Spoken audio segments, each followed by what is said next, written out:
Welcome to lovers academy Islamabad. आज का हमारा टॉपिक है इम्प्रूवमेंट इन दी प्रॉपर्टी। जो पंजाब रेंटल प्रीमिसेस एक्ट है उसी का ही ये टॉपिक है, improvement in property. Islami university of Bahawalpur के स्टूडेंट के लिए लेक्चर बनानी हूँ। ये कोर्स पंजाब यूनिवर्सिटी वाले स्टूडेंट्स भी देख सकते हैं, उनका भी सेम यही टॉपिक आएगा पंजाब रेंटल प्रीमिसेस एक्ट में। अच्छा, अब हम इस टॉपिक को स्टार्ट करने से पहले हेडिंग के बारे में जानते हैं कि ये है क्या।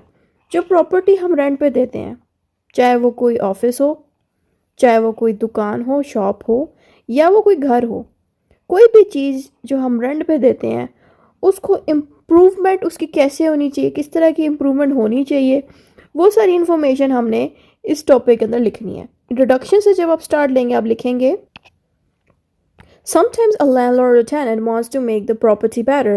This could be fixing broken things, painting walls, adding shelves, installing lights.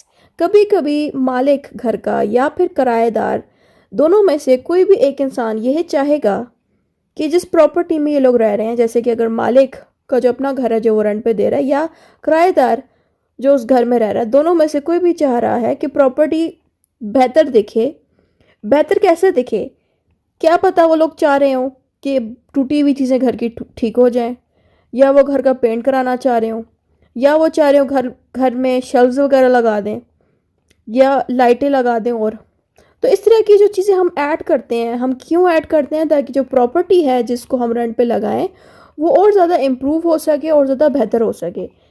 फिर आपने बताना है these changes are called the improvement, यानी कि ये जो चेंजेस हम करते हैं यही चीज़ इम्प्रूवमेंट होती है। किसी चीज़ को बेहतर हम करें, यहाँ पे किस चीज़ को बेहतर करें? प्रॉपर्टी को जो हम रेंट पे लगाते हैं। The Punjab rental premises act tells us the landlord and tenant how improve. यहाँ पे ये कह रहे हैं कि जो पंजाब रेंटल प्रीमिसेस एक्ट है वो लैंडलॉर्ड को और टेनेंट दोनों को ये चीज़ें सिखाता है कि आप घर को या अपनी दुकान को या फिर अपने ऑफिस को कैसे इम्प्रूव कर सकते हो और कैसे ये सारे पैसे पे होंगे। ठीक है, इस इम्प्रूवमेंट के ज़रिए बात है, जब भी घर पे पेंट होएगा तो पेंट पे भी पैसे लगते हैं, या कोई चीज़ ठीक कराई जाएगी उस पर पैसे लगेंगे, तो वो पैसे कैसे वसूल किए जाएंगे, कैसे प्रोसेस होगा, वो चीज़ें भी यही एक्ट हमें सिखाता है। फिर नेक्स्ट हेडिंग आप देंगे what are improvements. What are improvement की जगह आप मीनिंग ऑफ इम्प्रूवमेंट्स की भी हेडिंग दे सकते हैं। इसमें सबसे पहले हम सिंपल मीनिंग की हेडिंग दें। अगर आपको सिंपल मीनिंग नहीं देना, आप डायरेक्ट लिख दें meaning of improvement. Meaning of improvement करके लिखें इम्प्रूवमेंट्स आर चेंजेस और repairs that makes the property better. Improvement का मतलब है किसी चीज़ में थोड़ी सी तब्दीलियाँ कर देना या उसको रिपेयर करके सही कर देना, यही चीज़ इम्प्रूवमेंट होती है, ताकि वो प्रॉपर्टी या वो चीज़ बेहतर हो सके। एग्जाम्पल आप इस पे दे दें कि fixing a leaking tap, painting the walls और एडिंग फैंस, यानी कि एक नल का मुसलसल खुला रहता है, वो बंद ही नहीं होता और पानी हर वक्त उससे गिरता रहता है, तो उस तरह के नलके को ठीक कर देना कि वो लीक ना करे। या दीवारों से पेंट उतर आए तो पेंट कर देना, या पंखे नहीं लगे किसी कमरे में तो उसमें पंखे ऐड किए जाएं। यही सारी चीज़ें जो होती हैं इम्प्रूवमेंट होती हैं। Why improvement are important. Improvement का क्या फ़ायदा होता है, क्यों ज़रूरी होता है करना? इम्प्रूवमेंट करने से क्या होता है कि जो प्रॉपर्टी है जो आप रेंट पे देते हैं वो और ज़्यादा सेफ और अच्छी हो जाती है और कंफर्टेबल हो जाती है रहने के लिए। Increases the value of property. और जब भी आप घर, ऑफिस या दुकान को बेहतर करते हो, उसके पंखे वगैरह लगा देते हो, नल वगैरह ठीक कर लेते हो, पेंट वगैरह उसका अच्छे से करते हो, तो ज़ाहिर बात उस प्रॉपर्टी की कीमत फिर बढ़ जाती है, उसका रेंट फिर बढ़ जाता है। ये बात यहाँ बताइए। फिर आगे है makes living and working in the property more enjoyable. कह रहे हैं कि उस घर में रहना जो आप रेंट पे लो, या आप दुकान आपने ले रखी है या ऑफिस रेंट पे ले रखे है, उसमें रहते हुए काम करते हुए अच्छा लगे आपको, क्योंकि जब सब कुछ साफ़ सुथरा होएगा तो रहने वाले लोगों को भी अच्छा फील होएगा। नेक्स्ट हेडिंग हम देंगे टाइप्स ऑफ इम्प्रूवमेंट, यानी कि इम्प्रूवमेंट किस टाइप की जाती है। सबसे पहले नंबर पर आएगी माइनर इम्प्रूवमेंट। माइनर का मतलब है थोड़ा सा, स्मॉल। स्मॉल या थोड़े को हम माइनर कहते हैं। ठीक है, माइनर इम्प्रूवमेंट का मतलब हो गया कि घर की अगर टूटी खराब हो गई, नलका खराब हो गया, तो वो थोड़ा सा सही कर देना, वो होगी थोड़ी बहुत चेंजेस। ये थोड़ा सा हल्का सा पेंट उखड़ा हुआ है तो थोड़ा सा पेंट करा देना, ये हो जाती है माइनर इम्प्रूवमेंट। मतलब ज़्यादा बड़ी चेंजेस आप नहीं करे, बस थोड़ी बहुत ही एडजस्टमेंट कर रहे हो, घर को सही करने की कोशिश कर रहे हो। तो यहाँ पे हमने बताना है कि small changes that the tenant can do without the major permission. यहाँ पे कह रहे हैं जो घर का किराएदार है, चाहे आपने ऑफिस ले रखा है या शॉप रेंट पे या घर ले रखा है रेंट पे, तो वो जो किराएदार है जिसने रेंट पे लिया हुआ है वो बगैर मालिक की परमिशन से भी ये माइनर इम्प्रूवमेंट कर सकता है। जैसे कि अगर नलका ख़राब हुआ हुआ है तो मालिक को परमिशन के बगैर भी वो उस नलके को ठीक कर सकता है। ठीक है, क्योंकि ये बहुत बड़ी चेंजेस नहीं है बट मामूली सी चेंजेस, इसलिए ये बगैर परमिशन के भी किराएदार ठीक कर सकते हैं। जैसे कि अगर दीवार का पेंट उतर गया है उसको ठीक कर सकते हैं, उसके अलावा कोई नलका टूट गया उसको ठीक करा सकते हैं, और इसी तरह के अगर कोई शेल्व्स कहीं पे नहीं लगे तो वो शेल्व्स वगैरह लगा दे, तो इस तरह की छोटी मोटी चीज़ें ठीक करे। फिर आता है मेजर इम्प्रूवमेंट। मेजर मीन जैसे कि पूरी की पूरी छत चेंज कर देना या बहुत ही कोई बड़ी चेंजेस हों तो वहाँ पे परमिशन की ज़रूरत पड़ती है। यानी कि अगर जो टेनेंट है, किराएदार है, इस तरह की कोई बड़े चेंजेस करे तो किराएदार जो है लैंडलॉर्ड से, मालिक से परमिशन लेगा। एग्जाम्पल आप देंगे कि building a new room, changing the electric system और एडिंग अ न्यू बाथरूम। यानी कि अगर घर के अंदर आप एक नया कमरा बनवा रहे हैं या आप बिजली का कोई सिस्टम में चेंजेस कर रहे हैं या आप एक नया बाथरूम बनवा रहे हैं, तो इस तरह की जो बड़ी चेंजेस होती हैं उनके घर में, लैंडलॉर्ड के घरों में, तो इस तरह की चेंजेस के लिए लैंडलॉर्ड से परमिशन लेनी चाहिए किराएदारों को, टेनेंट्स को। फिर आता है rights of the tenant regarding the improvement. यहाँ पे बता रहे हैं कि जो किराएदार है उसके पास कौन से राइट्स होते हैं इम्प्रूवमेंट करते वक्त। तो सबसे पहले permission to approve. Tenant can make improvement only with the landlord's approval for big changes. यहाँ पे टेनेंट चेंजेस तो कर सकता है बड़ी वाली, लेकिन चेंजेस करते वक्त टेनेंट पे ये ड्यूटी भी लगती है कि वो लैंडलॉर्ड से, घर के मालिक से पूछे और परमिशन ले कि वो इस तरह की बड़ी चेंजेस करने वाला है। नेक्स्ट हेडिंग आती है compensation for the improvement. If a tenant adds something valuable with permission, the landlord may have to pay some money or allow the tenant to stay strong. अच्छा, यहाँ पे ये बताया जा रहा है कि अगर टेनेंट, घर का किराएदार, कोई बड़ी चेंजेस कर रहा है लैंडलॉर्ड के घर पे, तो लैंडलॉर्ड वो पैसे पे टेनेंट को देगा उस चेंजेस के। अगर लैंडलॉर्ड नहीं दे पा रहा क्योंकि लैंडलॉर्ड वो अफोर्ड नहीं कर पा रहा अमाउंट, तो फिर टेनेंट खुद ही अपने पैसों से वो चेंजेस करे और किराए से फिर पैसे कट जाएंगे। फिर आता है use of improved property. Tenant can use and enjoy the improvement they made during their stay. यहाँ पे कह रहे हैं कि जो टेनेंट है, किराएदार है, उसने जो चेंजेस करी हैं, घर को बेहतर करने की कोशिश करी है, तो वो उस घर में रह भी सकता है चेंजेस करने के बाद। जब दिल चाहे, जब तक वो चाहता है उस घर में रहने के लिए वो रह सकता है। अगर वो छोड़ के चला भी जाएगा तो ऑब्वियसली चेंजेस तो उसने ऑलरेडी कर रखी हैं, फिर कोई और किराएदार आ जाएगा बाद में। तो ये बात सीधी यहाँ पे लिखी है। Duties of the tenant regarding the improvement.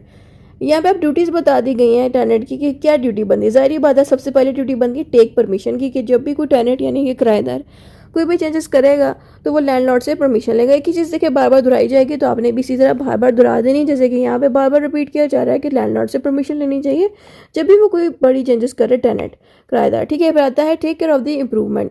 Tenant should not damage the property while improving it. यानी कि टेनेंट जो किराएदार है उसको प्रॉपर्टी ठीक करते वक्त मज़ीद कोई और चीज़ ख़राब नहीं करनी, उस घर की, उस शॉप की या उस ऑफिस की जो उसने रेंट पे ली है। नेक्स्ट हेडिंग आती है फॉलो एग्रीमेंट। एग्रीमेंट मतलब कि जो किराएदार और लैंडलॉर्ड यानी कि टेनेंट और लैंडलॉर्ड की भी जो एग्रीमेंट हुआ है उसके अकॉर्डिंग ही वो चेंजेस करे। ठीक है, tenant must follow any rule in the rental agreement about the improvement. यानी कि अगर उस रेंटल एग्रीमेंट में इम्प्रूवमेंट के हवाले से कुछ बात बताई हुई है, पहले से इम्प्रूवमेंट के बारे में पहले से बताया हुआ है ऑलरेडी एग्रीमेंट के अंदर, तो उसको फॉलो करे। लेकिन अगर एग्रीमेंट में नहीं बात बताएगी तो फिर तो ऑफ कोर्स टेनेंट अपनी मर्जी से भी इम्प्रूवमेंट कर सकता है, लेकिन परमिशन की जरूरत पड़ेगी लैंडलॉर्ड की। फिर आता है rights of landlord regarding the improvement. अब लैंडलॉर्ड जो घर का मालिक है उसके पास ये राइट है कि वो अप्रूव कर सकता है चेंजेस को, इम्प्रूवमेंट्स को, या रिजेक्ट भी कर सकता है। तो ये राइट होता है लैंडलॉर्ड का। तो यहाँ पे ये लिखा कि landlord can allow or stop any major improvement to the property. यानी कि लैंडलॉर्ड टेनेंट को रोक सकता है कि आप प्रॉपर्टी में मेजर चेंजेस ना करें, या फिर टेनेंट की बात को मान जाएगा, एक्सेप्ट कर लेगा और कहेगा कि ठीक है आप मेजर चेंजेस यानी कि बड़ी चेंजेस प्रॉपर्टी में कर सकते हैं, इम्प्रूवमेंट कर सकते हैं। फिर आता है next heading benefits from the improvement. If the tenant makes improvement with permission, the landlord can enjoy the upgrade property after the tenant leaves। यहाँ पे ये कह रहे हैं कि अगर टेनेंट खुद ही घर को इतना अच्छा बना देता है लैंडलॉर्ड के घर को इम्प्रूवमेंट करके, क्योंकि ज़ाहिर बात है लैंडलॉर्ड से परमिशन लेगा टेनेंट और उस घर के अंदर थोड़ी सी चेंजेस करेगा, या उस ऑफिस में, या जो लिया है उसने रेंट पे, या दुकान ले रखी है रेंट पे, तो कोई भी चीज़ उसने रेंट पे ली है उसमें अगर वो चेंजेस करके उस चीज़ को बेहतर कर देगा उस प्रॉपर्टी को, तो टेनेंट अगर चला भी गया तो वो जो प्रॉपर्टी है वो और बेहतर हो चुकी होगी टेनेंट की वजह से। तो इसको बाद में एंजॉय कौन करेगा? मालिक खुद ही एंजॉय करेगा, जिसमें इम्प्रूवमेंट किसने करी थी? घर के किराएदार ने करी थी, टेनेंट ने करी थी। फिर आता है ask for restoration. If the tenant made changes without permission, the landlord can ask them to restore the property into its original condition। यहाँ पे कह रहे हैं कि जो घर का किराएदार है, अगर उसने मालिक यानी कि लैंडलॉर्ड से पूछे बगैर, परमिशन के बगैर ही बड़ी बड़ी चेंजेस कर दी, तो लैंडलॉर्ड फिर किराएदार से कहेगा घर जिस कंडीशन में था अब उस कंडीशन में उसको वापस ले आओ, जो भी आपने चेंजेस करी हैं मुझसे पूछे बगैर करी हैं, तो घर को आप वापस उसी कंडीशन में ले आओ। तो इसलिए यहाँ पे परमिशन की बड़ा ज़रूरी रोल अदा होता है, इसलिए परमिशन लेना चाहिए। नेक्स्ट हेडिंग आती है ड्यूटीज़ ऑफ द लैंडलॉर्ड। अब यहाँ पे आपने ड्यूटी थोड़ी सी बतानी है लैंडलॉर्ड की कि इम्प्रूवमेंट के ऊपर इनकी क्या ड्यूटीज़ लगती हैं। पहले ड्यूटी इनकी ये है कि give permission for major changes. Landlord should consider request fairly for improvement, यानी कि अगर टेनेंट जो घर का किराएदार है वो मालिक से यानी कि लैंडलॉर्ड से परमिशन मांग रहा है कोई चेंजेस की, तो परमिशन की इजाज़त मालिक को देनी चाहिए। अगर मालिक को लगता है कि ये जो इम्प्रूवमेंट है ये ज़रूरी है तो वो चेंजेस के लिए इजाज़त दे। ये बात यहाँ बताई गई है। नेक्स्ट हेडिंग आती है compensate the tenant if agreed. अगर टेनेंट किराएदार अगर चेंजेस करता है और उसके पैसे ज़्यादा लग रहे हैं तो लैंडलॉर्ड भी पैसे दे सकता है टेनेंट को घर की चेंजेस में।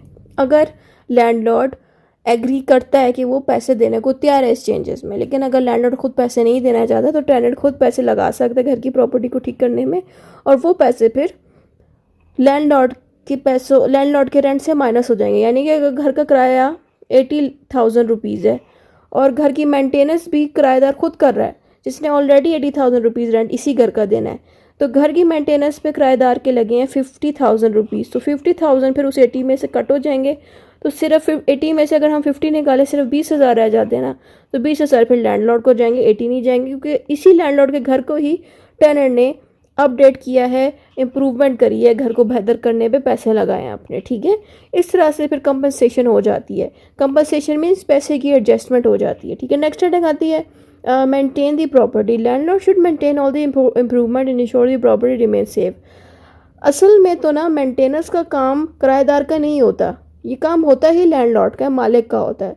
लेकिन ऑफ कोर्स बाज़ वक़्त मालिक बूढ़े एज का होता है, वो नहीं कर पा रहा होता घर के चीज़ों को सेट, तो अगर किराएदार जवान मर्द है और उसको लगता है कि घर में थोड़ी सी चीज़ें चाहिए, ज़रूरी मेंटेनेंस चाहिए, तो वो करा सकते हैं, कोई पाबंदी नहीं है। बट लैंडलॉर्ड मेन बंदा होता है जिसको चाहिए कि वो घर के अंदर मेंटेनेंस वगैरह कराए, ताकि घर की जो आपकी प्रॉपर्टी है, चाहे वो घर हो या ऑफिस हो या जो भी, वो प्रॉपर्टी सेफ रह सके और रहने के काबिल रह सके। इसीलिए लैंडलॉर्ड की ड्यूटी बनती है, घर के मालिक की ड्यूटी बनती है कि वही सारी मेंटेनेंस करें, इम्प्रूवमेंट करें। एग्जाम्पल आप इम्प्रूवमेंट के दे सकते हैं कि टाइप्स कौन सी होती है, इसमें मेजर एंड माइनर टाइप्स होती हैं।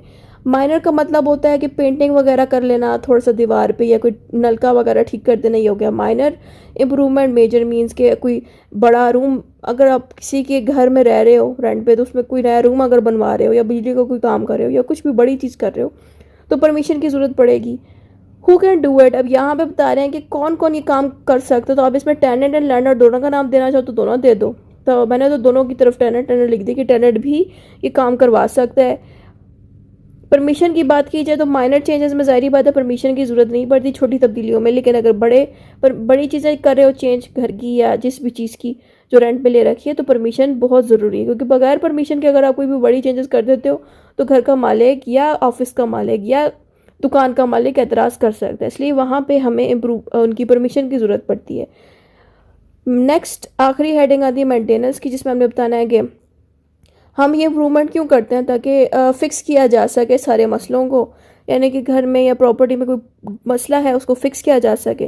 तो ये मेंटेनेंस का मेन काम किस बंदे का होता है, लैंडलॉर्ड का होता है, किराएदारों का नहीं होता। लेकिन अगर किराएदार, मैंने पहले ही बता दिया था कि बाजू का जो घर का मालिक है वो बूढ़ी एज का भी होता है, नहीं कर सकता इतने काम। बाजू का बेवा औरतें होती हैं जो मालिक होती हैं, घर की लैंडलॉर्ड होती हैं, तो वो घरों को रेंट पे लगा देती हैं कि उनको पैसे मिल सकें। ठीक है, तो इसलिए तो इस तरह के जो लैंडलॉर्ड्स होते हैं, जो बेवा हो जाएं औरतें या जो बूढ़ी एज के मर्द हों, तो वो अगर नहीं मेंटेनेंस करा पा रहे तो फिर जिन बंदों ने रेंट पे लिए वो खुद जवान लोग होते हैं तो वो खुद करा सकते हैं, इसमें कोई पाबंदी नहीं है। लेकिन मेन काम लैंडलॉर्ड का ही होता है कि वही घर को मेंटेन करे, घर के अंदर सारी चीज़ें सही से रखे। ठीक है, तो इसलिए इन बंदों की मेन रिस्पॉन्सिबिलिटी होती है। फिर आते हैं कंक्लूजन, जो ऊपर पड़ा है वही बात है हमने दोबारा दोहरा देनी। इतने ही था इस वीडियो में।